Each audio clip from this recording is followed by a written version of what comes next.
शिव जी के चमत्कारी पंचाक्षरी मंत्र ओम नमः शिवाय की महिमा को हम लोग इस कथा में इस वीडियो में सुनेंगे। तो आप वीडियो के अंत तक जरूर बने रहिएगा और भोलेनाथ के चमत्कारी मंत्र की महिमा को पूरी जरूर सुनिएगा। एक गांव के बाहर छोटा सा शिव मंदिर था जिसमें एक वृद्ध पुजारी रहते थे। एक दिन एक गरीब माँ अपने नन्हे से बालक को मंदिर के द्वार पर छोड़कर चली जाती है।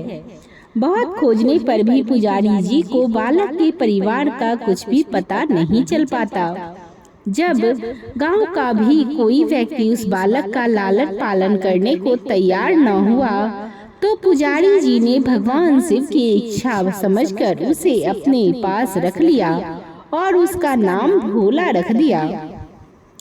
गांव के श्रद्धालु भक्तों से जो कुछ प्राप्त होता उसी से भगवान शिव का पुजारी जी का और बालक भोला का किसी तरह गुजारा चलता था। यदि किसी दिन कम भी पड़ता तो पुजारी जी बालक और भगवान को भोग लगाकर स्वयं गंगा जल पीकर रह जाते थे। धीरे धीरे भोला बड़ा होने लगा और अब वह पुजारी जी के कामों में हाथ बटाने लगा। वृद्ध पुजारी जी के थके हारे हाथों को कुछ आराम मिल गया, इसीलिए उन्होंने भोला को मंदिर की सफाई, भगवान शिव की पूजा, उनको भोग लगाने और उनकी आरती करने की विधि अच्छी प्रकार समझा दी। अब वे स्वयं भगवान शिव के नाम जप और कीर्तन में समय व्यतीत करने लगे। एक दिन भगवान शिव के चमत्कारी मंगलकारी मंत्र ओम नमः शिवाय का जप करते हुए ही उनके प्राण छूट गए। अब बालक भोला का इस संसार में भगवान शिव के सिवाय और कोई सहारा न रहा। उसने पुजारी जी की ये बातें कभी नहीं भूली। पहली बात, भगवान भोलेनाथ शिव शंकर को ताजी और गरम रसोई का ही भोग लगाना। दूसरी बात, भगवान को भोग लगाए बिना स्वयं कुछ भी नहीं खाना। और तीसरी बात, भगवान शिव पर विश्वास रखकर कभी भी किसी भी वस्तु का संग्रह न करना, बासी भोजन का भी नहीं। यदि कोई भक्त पहले से बना भोजन या मिठाई मंदिर में दे जाता तो बालक भोला उसे गरीबों में बांट देता।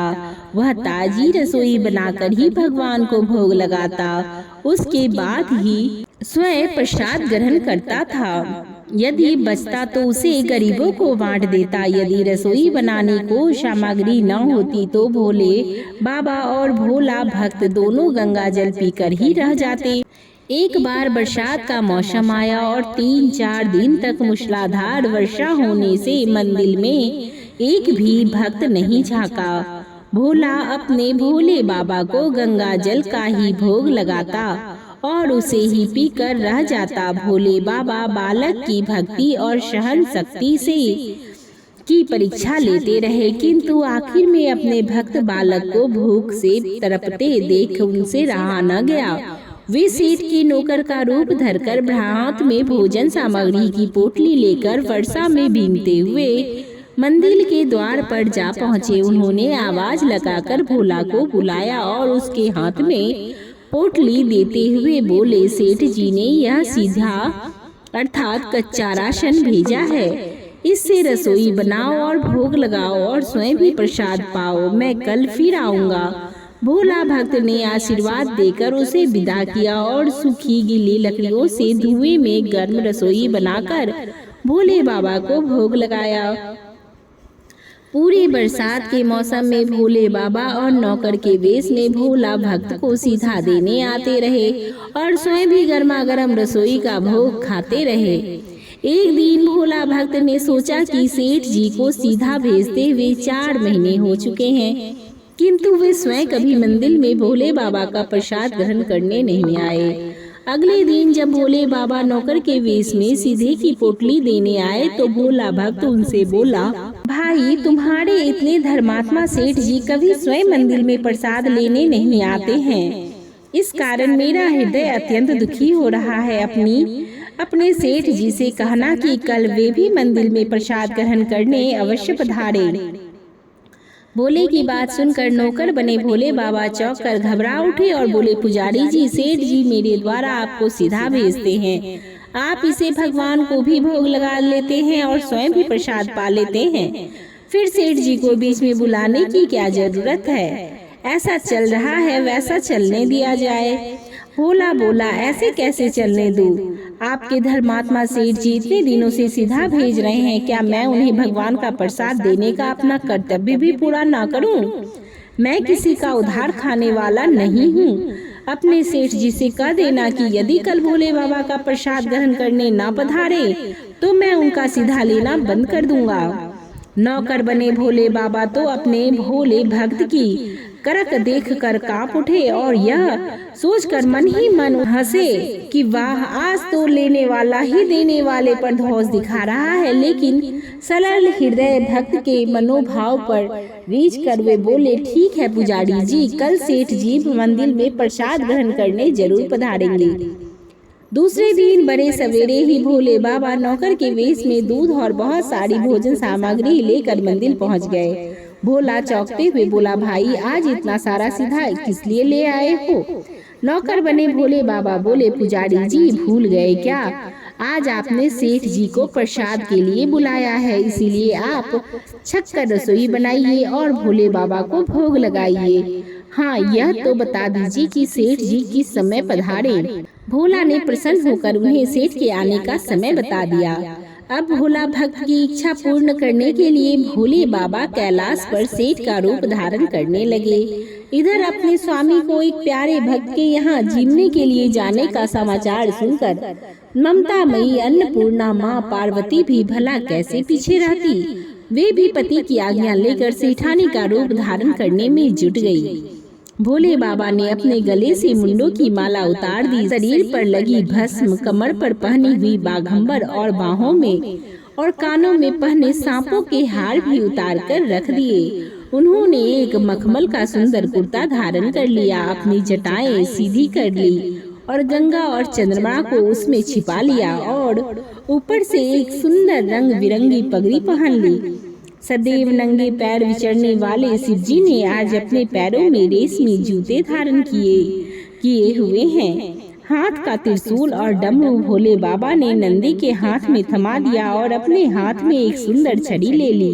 का त्रिशूल और डमरू भोले बाबा ने नंदी के हाथ में थमा दिया और अपने हाथ में एक सुंदर छड़ी लेकर पार्वती जी के तैयार होने की प्रतीक्षा करते हुए कैलाश पर चहल कलमी करने लगे। इधर पार्वती जी घंटों से तैयारी में जुटी हुई थी। उन्होंने आज अपने पति देव के नगर में बनी सुंदर बनारसी साड़ी पहनकर, जिसका रंग सेठ बने शिव जी के कुर्ते से मिल रहा था, उन्होंने सोने चांदी हीरे के जवाहरात पहने आभूषण धारण कर लिए, पैरों में सुंदर जूती पहन ली, बगल में सुंदर सा पर्स दबा लिया और भोले बाबा के बार बार आवाज लगाने के बाद भी श्रृंगार कक्ष से बाहर निकलकर न आई। जब वह अपनी संपूर्ण तैयारी कर ली तब वह बाहर निकलकर आई। जब पार्वती जी और शिव जी ने एक दूसरे को सेठ और शेठानी के वेश में देखा तो वे चकित होकर एक दूसरे को निहारते ही रह गए। दोनों एक दूसरे को देख देख कर निहाल हुए जा रहे थे। इससे पहले उन्होंने कभी एक दूसरे का ऐसे सुंदर रूप देखा ही नहीं था। जब भगवान गौरी शंकर सेठानी और सेठ का रूप धरकर कैलाश से अपने भक्त के लिए दावत खाने चले तो गणेश जी और कार्तिकेय नंदी ऋषि मुनि देवता देवतागण भी उन्हें देखकर ठगे से रह गए।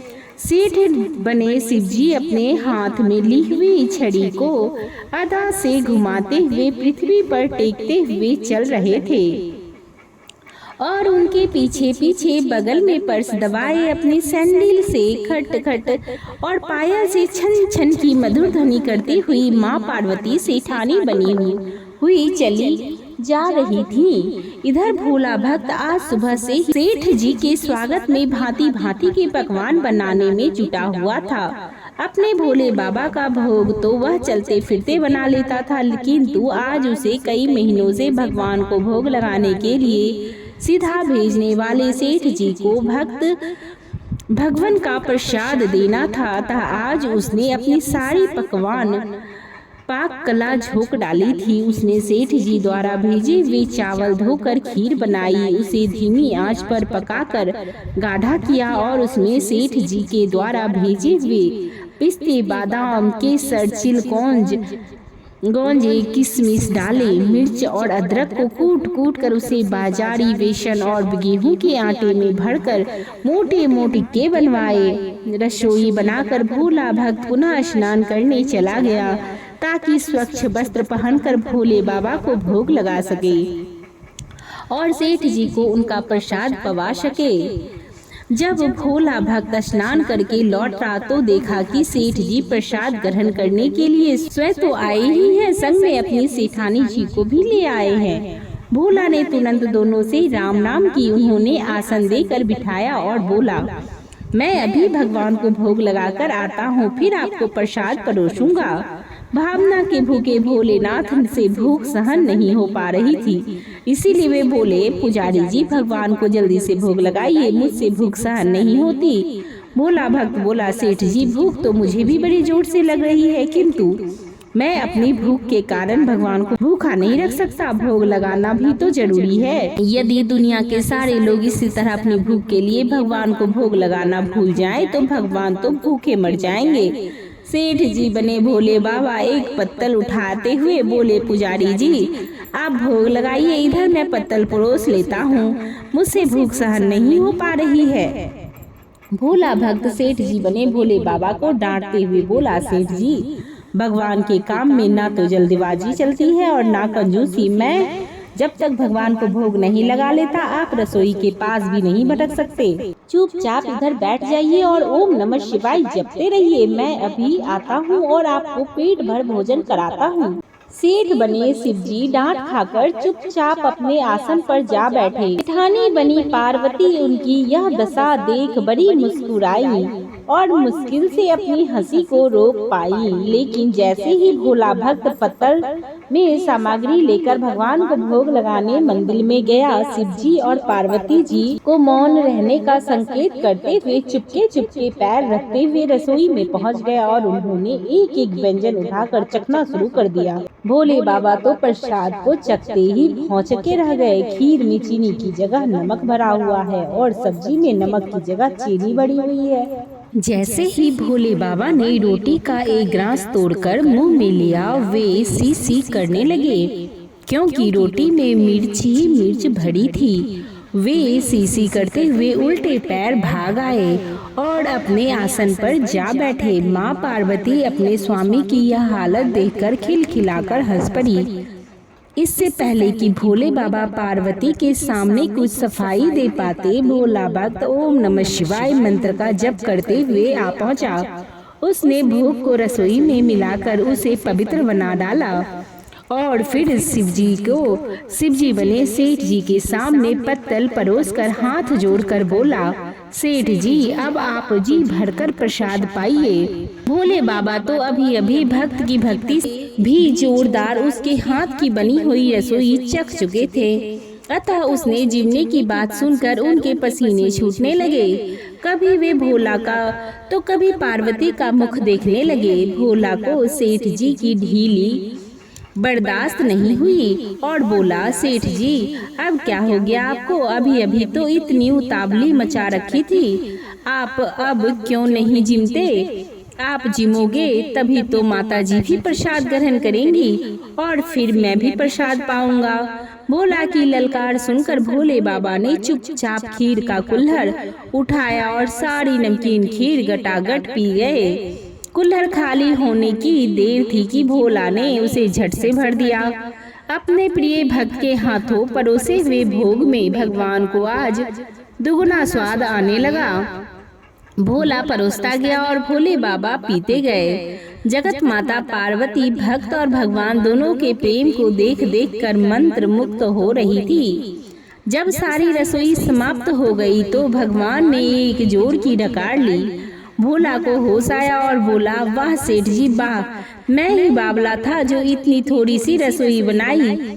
मुझे पता होता कि आपको प्रसाद ग्रहण करने का इतना शौक है तो और भी ज्यादा रसोई बनाता। भोले बाबा अपने पेट पर हाथ फेरते हुए सेठानी बनी पार्वती जी की ओर मुस्कुरा कर देखते हुए बोले, पुजारी जी, मैं इतना रोज कहाँ खाता हूँ, किंतु आज प्रसाद इतना स्वादिष्ट बना था कि अपने पर बस ही नहीं रहा और खाता ही चला गया। किंतु तभी भोला भक्त रुआसा होकर बोला, सेठ जी, वह तो आपने ठीक किया, लेकिन माता जी तो भूखी ही रह गई। ममतामयी माता पार्वती ने भोला का रुआसा देखा नहीं गया। उन्होंने बची हुई खीर की 4 बूंदें अपने कंठ में टपका ली। भोला बाबा द्वारा भोग लगाने से प्रसाद में अद्भुत अलौकिक स्वाद भर गया था, इसीलिए सुगंधित और मीठी खीर चखकर जगत जननी तृप्त हो गई और उनके तृप्त होते ही सृष्टि का प्रत्येक प्राणी तृप्त हो गया। भोला भक्त बोला, सेठ जी, आपने और माता जी ने प्रसाद ग्रहण कर लिया, इससे मुझे अत्यंत संतोष हुआ है। समझ लीजिए कि आप दोनों द्वारा प्रसाद ग्रहण करने से मेरा भी पेट भर गया। मेरी तो वैसे भी महीने में 4 एकादशी हो जाती है, किंतु मैं भी एक दाना ले ही लेता हूँ, जिससे कि भोले बाबा के प्रसाद का अनादर ना हो। यह कहकर जैसे ही भोले बाबा ने खीर के पात्र में लगा चावल का एक दाना उठाकर भोले के कंठ में डाला, उसकी जन्म जन्मांतर की भूख प्यास मिट गई और समस्त वासनाओं और इच्छाओं की तृप्ति हो गई। उसके ज्ञान के नेत्र खुल गए और उसने देखा कि उसके सम्मुख त्रिलोकीनाथ भगवान शंकर और जगत जननी माँ पार्वती आशीर्वाद की मुद्रा में मुस्कुराते हुए खड़े हैं। भोला दौड़कर उनके चरणों में लौट गया, उन्हीं में समा गया। बोलिए हर हर महादेव, भोलेनाथ की जय। अब आइए सुनते हैं शिव मंत्र के चमत्कारी दूसरी कथा को। तो आप कथा को पूरी जरूर सुनिएगा। अगर चैनल पर नए हैं तो चैनल को सब्सक्राइब कर लीजिएगा, बेल नोटिफिकेशन को भी ऑन कर दीजिएगा, ताकि मैं जो भी कथा डालूं वह आप तक पहुंच सके। तो चलिए शुरू करते हैं चमत्कारी मंत्र की दूसरी कथा। किसी गांव में राघव नाम का एक कुम्हार रहता था। उसके घर में बाहर एक छोटा सा आंगन था, जिसमें वह मटके बनाया करता था और फिर मटकों को बाजार में बेच दिया करता था। मटकों को बेचकर जो भी पैसे मिलते थे, उससे राघव का घर चलता था।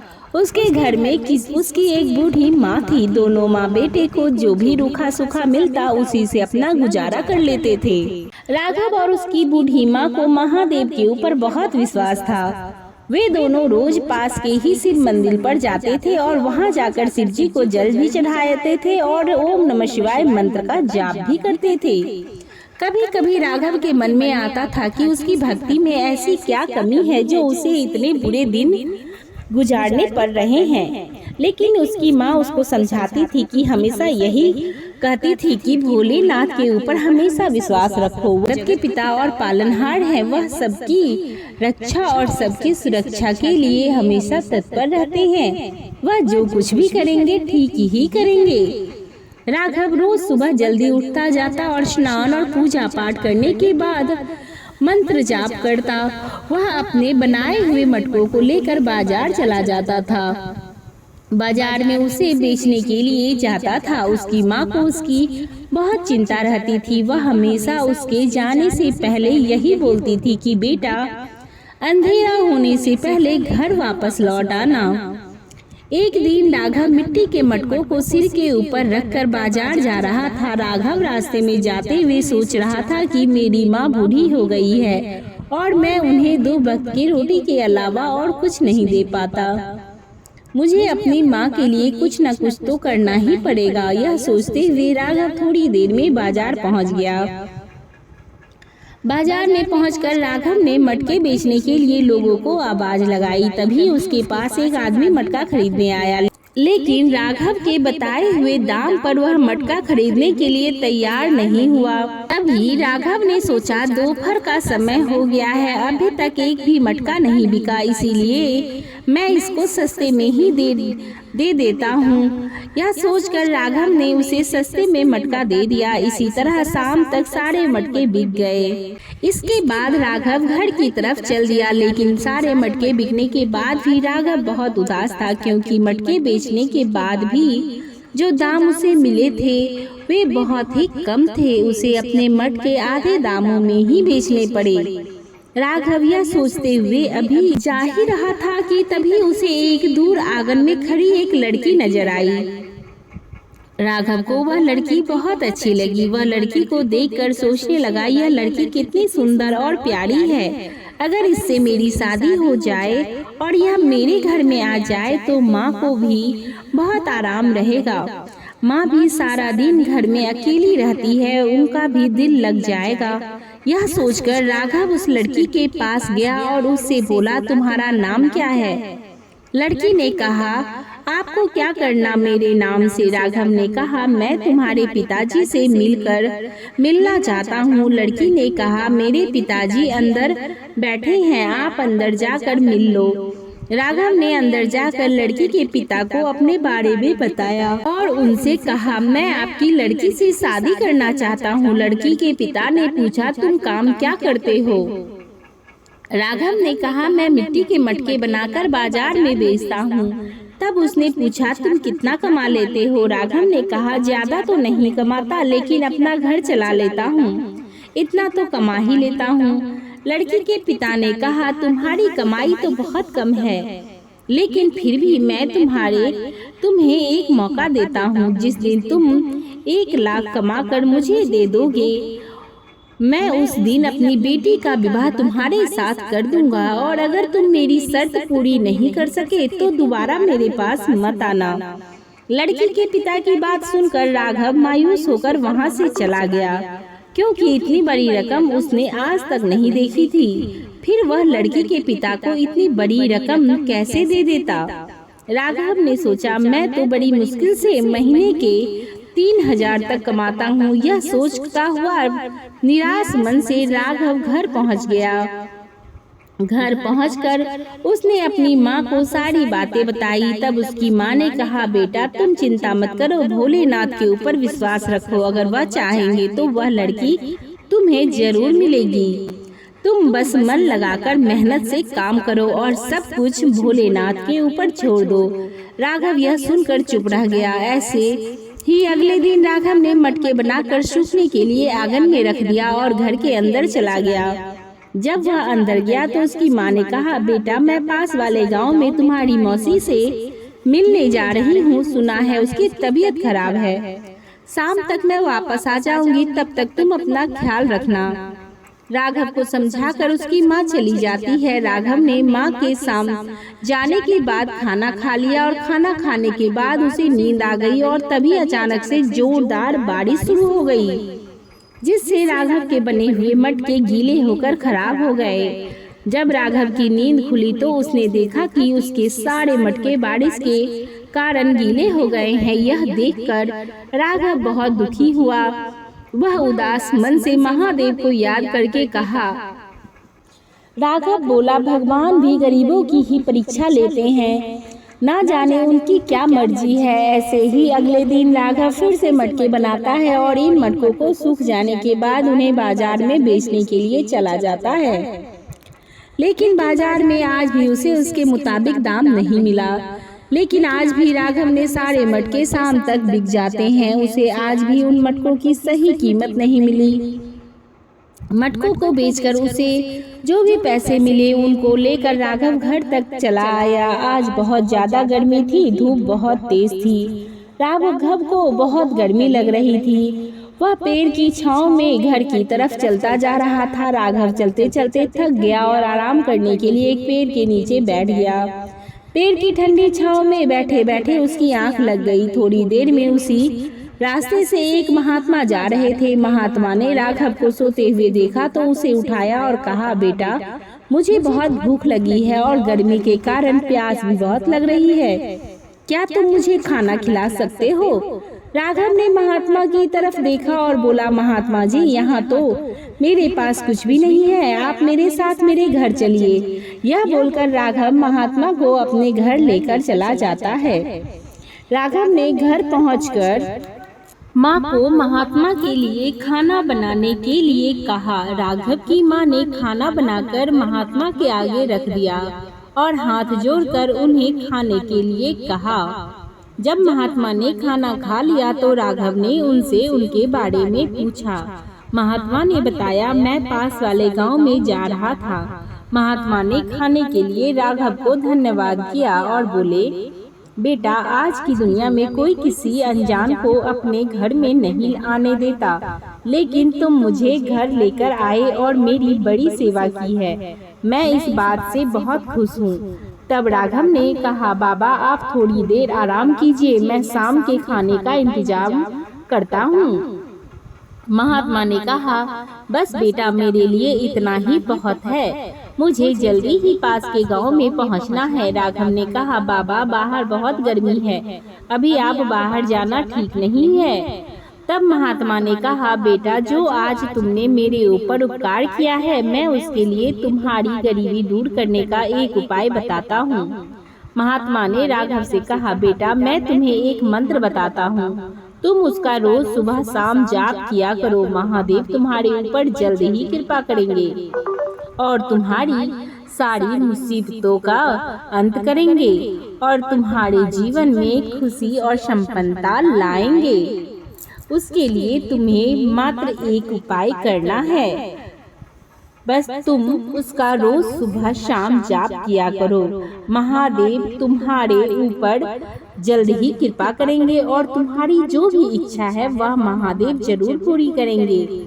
यह कहकर महात्मा ने राघव को श्री शिवाय नमस्तुभ्यम का जप करने के लिए कहा। महात्मा ने उससे कहा, इसके अलावा तुम मुझसे और कुछ चाहते हो तो कहो।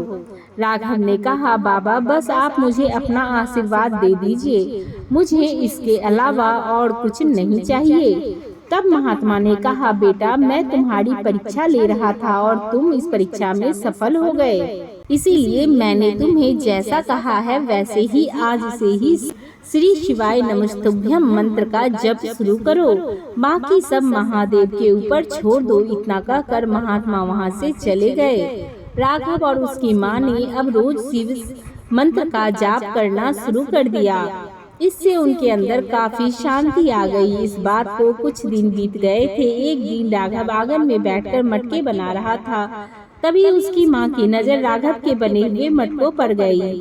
वह मटकों को देखकर चौंक गई, क्योंकि आज मटके बहुत चमक रहे थे। उसने राघव से कहा, बेटा, आज मटके देखो कितने चमक रहे हैं, ऐसा लगता है जैसे मटकों पर हीरे लगे हुए हैं। तब राघव की नजर मटकों की तरफ गई। वह बोला, माँ, तुम ठीक कह रही हो, आज मटकों की बनावट भी कितनी अच्छी लग रही है। जरूर यह महात्मा जी के आशीर्वाद के कारण हो रहा है। तब राघव ने कहा, अच्छा माँ, अब मैं मटकों को बेचने के लिए बाजार जा रहा हूँ।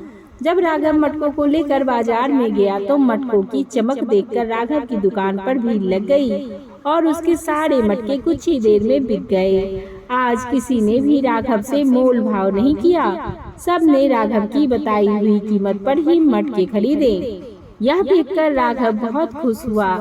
आज उसकी काफी अच्छी कमाई हो गई थी। सारे मटके बिक जाने के बाद वह घर चला गया। घर पहुंचकर राघव ने खुशी खुशी माँ को सारी बात बताई।